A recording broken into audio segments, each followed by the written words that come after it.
जय श्री राम। बहुत स्वागत आपका आपके अपने बेहद खास कार्यक्रम में। मैं हूं आपके साथ आपका अपना डॉक्टर राज मिश्रा। करीब 1.5 वर्षों में ऐसा समय आता है जब मंगल नीचस्थ हो जाते हैं अपनी राशि में, और खास करके उस समय पर जिस समय 5 ग्रहों का योग बन रहा हो। ऐसा योग बहुत दिन बाद बन रहा है और आपके जीवन पर आखिर क्या प्रभाव पड़ेगा? काल पुरुष के पहली राशि के स्वामी का, काल पुरुष के पहली राशि के स्वामी मंगल का नीचस्थ होना आपके जीवन में बहुत बड़े परिवर्तन लेकर के आने वाला है। बहुत सारी चीजें लेकर के आने वाला है। आखिर क्या होगा वो परिवर्तन? मेष से लेकर के मीन राशि तक उसको बताने का प्रयास करेंगे। क्या मंगल वक्री से जो मार्गी हुई और कर्क राशि में जाएंगे, क्या वो विश्व के अंदर कोई उथल पुथल लेकर के आने वाला है? क्या कर्क राशि का मंगल आपके जीवन में परिवर्तन लेकर के आएंगे? इस पर चर्चा करेंगे।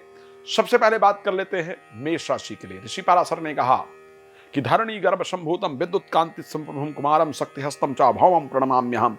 जिनकी ताकत है किसी भी व्यक्ति के अंदर कॉन्फिडेंस देने की, किसी भी व्यक्ति के अंदर की जो शक्ति है उसको जागृत करने की, उन मंगल को मैं एक्चुअल में प्रणाम करता हूं। जो लाइट जैसी एनर्जी देते हैं, जो अपने शरीर को पूरा जागृत कर दें, इस प्रकार के मंगल है। तो मेष राशि के लिए मंगल का नीचस्थ होना निश्चित रूप से प्रोफेशनल लाइफ के लिए बहुत पॉजिटिव है। ध्यान रखिएगा, 4th हाउस से 10th हाउस पर देखेंगे, आपकी नौकरी और बिजनेस में एक नया उछाल देखने को मिलेगा। लेकिन साथ में चोट इत्यादि का, दुर्घटना इत्यादि का योग है, तो वाहन इत्यादि बहुत सावधानी से चलाएं। क्रोध करने से बचें, बीपी इत्यादि की समस्या हो सकती है। लाल कपड़े ना पहने, केसर का तिलक और गायत्री मंत्र का जप करते रहें। वृष राशि के लिए बात करेंगे। 3rd हाउस में आएंगे 7th और 12th हाउस के स्वामी होकर के ओवर कॉन्फिडेंस में आकर के, ज्यादा अग्रेसिव होकर के जीवन साथी से बिल्कुल लड़ाई ना करें, और जीवन साथी को एग्रेसिव होकर कोई काम, जल्दबाजी में होकर कोई काम करने से मना करें। ओवर कॉन्फिडेंस में आकर के काम करने से आपके काम बिगड़ेंगे। लेकिन anxiety, phobia, negativity, distraction, depression से आप बाहर आएंगे। इस प्रकार का योग आपके राशि के अंतर्गत बन रहा है। आपको हरी मूंग की दाल भगवान शंकर पर हर एक मंगलवार को चढ़ाना है, आपके लिए फायदेमंद रहेंगे मंगल। मिथुन राशि के लिए 2nd हाउस में मंगल के होने से अपने शब्दों पर आपको विशेष कंट्रोल रखने की आवश्यकता होगी। 6th और 11th लॉर्ड हैं। एक तो बिना विचारे जो करे सो पाछे पछताए, काम बिगाड़े आपनो जग में होत हसाए। और कहा था कि ऐसी वाणी बोलिए मन का आपा खोए, औरन को शीतल करें आपहु शीत। अपने शब्दों पर विशेष कंट्रोल रखिए और स्पेशली आग से सावधान रहिए। कुटुंब में लड़ाई झगड़ा होगा, इस प्रकार का योग दिख रहा है। लेकिन अचानक आर्थिक लाभ भी आपको देखने को जरूर मिलेगा। राशि कर्क, 5th और 10th भाव के स्वामी का आपकी राशि में आना, काम अपने आप आपके पास आएगा। इसको ध्यान रखिएगा, काम आएगा ही आएगा, लाभ होगा ही होगा, इस प्रकार की परिस्थिति रहेगी। लेकिन क्रोध के कारण बीपी इत्यादि बढ़ने की संभावना, क्रोध के कारण पारिवारिक रिश्ते खराब हों, इस प्रकार की परिस्थिति दिख रही है। साथ में सर में चोट लगने का योग है, सावधान रहिएगा। यहां से, इस पार्ट से, ऊपर से थोड़ा ब्लड आएगा ही आएगा इनके समय पर, ऐसा नजर आ रहा है। राशि सिंह की अगर बात कर लें, 4th भाव के और भाग्य भाव के स्वामी, एक तो अगर कोई प्रॉपर्टी खरीदना बेचना चाह रहे थे तो प्रॉपर्टी बिकेगी जरूर। घर वगैरह अगर बेचना चाह रहे थे तो सेल जरूर होगी। विदेश यात्रा के लिए प्रयास करने वालों की विदेश यात्रा निश्चित रूप से होगी, इस प्रकार की परिस्थिति दिख रही है। घर और परिवार से दूर जाएंगे, लेकिन नींद में डिस्टरबेंस क्रिएट होगी। बेकार का खर्च बहुत ज्यादा होगा, तो कुछ खरीदने बेचने से पहले उस पर अच्छी तरह से सोचें और सोच करके तभी आपको उस पर आगे बढ़ना चाहिए। रात्रि में गायत्री मंत्र सूर्य अस्त से 1 घंटे के अंदर 21 बार कम से कम जप करना आपके लिए फायदेमंद होगा। राशि कन्या की अगर बात करते हैं, 11th हाउस में गोचर करेंगे, 3rd हाउस के स्वामी होकर के, और उसके साथ अगर बात किया जाए 8th हाउस के स्वामी होकर के। एक तो जब लाभ हो जाए ना शेयर मार्केट से, तो ये नहीं और लालच में मत बढ़िए, और लालच में पड़ेंगे तो नुकसान ही होगा। और लालच में बढ़िए, थोड़ा थोड़ा प्रॉफिट लेते रहिए, थोड़ा ही पैसा लगाइए, ज्यादा नहीं लगाइएगा। पार्टनर से उलझने का प्रयास नहीं कीजिएगा। Partner like a business partner, no not a personal partner, means family partner की बात नहीं कर रहा हूं, वाइफ हस्बैंड की बात नहीं कर रहा हूं, बिजनेस पार्टनर की बात कर रहा हूं। उनसे उलझने का प्रयास बिल्कुल नहीं कीजिए, नहीं तो पूरी पार्टनरशिप आपकी बर्बाद हो जाएगी। इस प्रकार की परिस्थिति दिख रही है। लाल फूल गणेश जी को प्रत्येक रविवार को चढ़ाइए। राशि तुला की अगर बात कर लें, 7th और 2nd हाउस के स्वामी मंगल 10th हाउस में गोचर करेंगे। नौकरी इत्यादि में जल्दबाजी नहीं कीजिए, अपने साथियों से सावधान रहिए। क्रोध और लड़ाई झगड़ा करने से आपको प्रॉपर बचने की आवश्यकता है।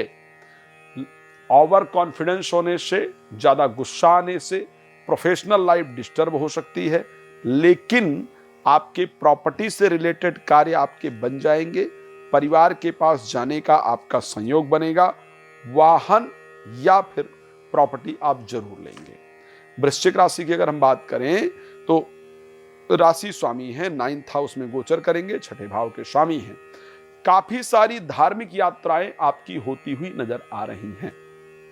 पूजा पाठ में अधिक मन लगेगा, लेकिन धार्मिक उन्माद से बचना होगा। किसी भी धर्म से रिलेटेड हैं, कोई कार्य आपके द्वारा ऐसा हो जाए धार्मिक उन्माद वाला, जिसके कारण एक दंगा भड़क जाए, इस प्रकार का योग है। तो मंदिर में पूजा पाठ करने जाएं, मस्जिद में आप जाएं, नमाज इत्यादि पढ़ने, चर्च में जाएं, प्रार्थना करने, कहीं भी जाएं, तो बस इतना ध्यान रखिए कि कुछ भी वहां जो कुछ हो रहा है, अपनी प्रार्थना कीजिए और अपने घर आ जाइए।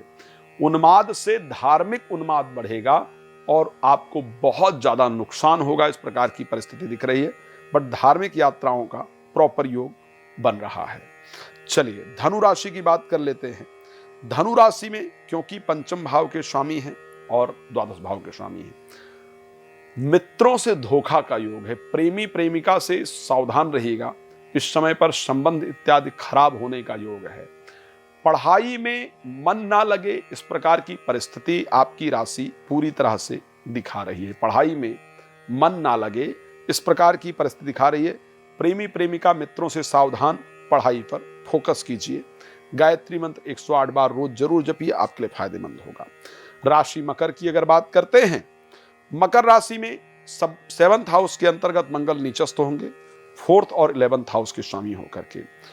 प्रॉपर्टी मिलने का योग है, परिवार से दूर जाने का योग है। जीवन साथी के बहुत क्रोध करने के कारण घर का माहौल और परिवार का माहौल खराब होगा। यदि आपने भी उलझने का प्रयास किया तो रिश्ता टूट सकता है, इसको ध्यान रखिएगा। तो अपने संबंध को मीठा रखने का प्रयास कीजिए। एक्स्ट्रा मैरिटल अफेयर का भी योग आपकी राशि में दिख रहा है। राशि कुंभ की जब बात करते हैं, 6ठे भाव में गोचर करेंगे 10th और 3य भाव के स्वामी। एक तो कॉन्फिडेंस पर को बनाए रखिए, डाउन मत होने दीजिए। साथ में ऑफिस में काम करने वाले लोगों से सावधान रखिए। अपने जो साथ में काम कर रहे हैं, षड्यंत्र करके आपको फंसाएंगे और फंसाकर आपकी नौकरी इत्यादि अचानक चली जाए, इस प्रकार का योग है। वहां प्रॉपर सावधान रखिएगा, क्योंकि कुंभ राशि मेरी सबसे प्रिय राशि इसलिए कह रहा हूं। खुद भाई बहन या जिनको भाई बहन जैसा मानते हैं, वो आपको धोखा इत्यादि देने का प्रयास करेंगे। एक चीज से आपको जरूर पीड़ित होना पड़ेगा, मंगल के चेंज होने से कमर की समस्या आपको जरूर परेशान कर सकती है, उससे आपको सावधान रहना। और कुछ नसों की समस्या परेशान करेगी। आपको प्रत्येक मंगलवार को 5 लाल फूल भगवान हनुमान जी को चढ़ाना होगा, परिस्थितियां आपके लिए बेहतर रहेगी। बात कर लेते हैं राशि मीन को लेकर के, जहां 4th हाउस में गोचर करेंगे भाग्य स्थान के और 2nd हाउस के स्वामी होकर के मंगल। यहां पर एक तो प्रेग्नेंट महिलाओं को बहुत ध्यान रखना है। किसी ऐसे स्थान पर मत जाइए जहां भूत प्रेत वाली जगह हो। कोई ज्यादा रिस्की काम मत कीजिए। क्रोध इत्यादि करने से बचिए। गर्म चीजें खाइए मत, नहीं तो गर्भ नष्ट होने का योग स्पेशली इस टाइम पर बचेगा। बट शेयर मार्केट, लॉटरी, सट्टा इत्यादि से या पार्टनरशिप में बिजनेस वगैरह कर रहे हैं तो उससे लाभ होने का योग है। रात को 9 बजे, दोपहर को 12 बजे लाइव आता हूं। आप आइए, लाइव में फ्री जुड़ करके अपने बारे में बात कर सकते हैं। बाकी कुछ समय लेकर बात करना चाहें तो नंबर आपको दिया जा रहा है, आप कॉल अपॉइंटमेंट लेकर बात कर सकते हैं। श्री राम कथा, श्रीमद् भागवत कथा, श्री महापुराण कथा अपने क्षेत्र में ऑर्गेनाइज करना चाहते हैं या चाहती हैं प्लीज मुझे कॉल कर सकते हैं। भगवान आपके जीवन को सुख समृद्धियों से परिपूर्ण रखें। इसी शुभकामना के साथ जय श्री राम। बहुत धन्यवाद।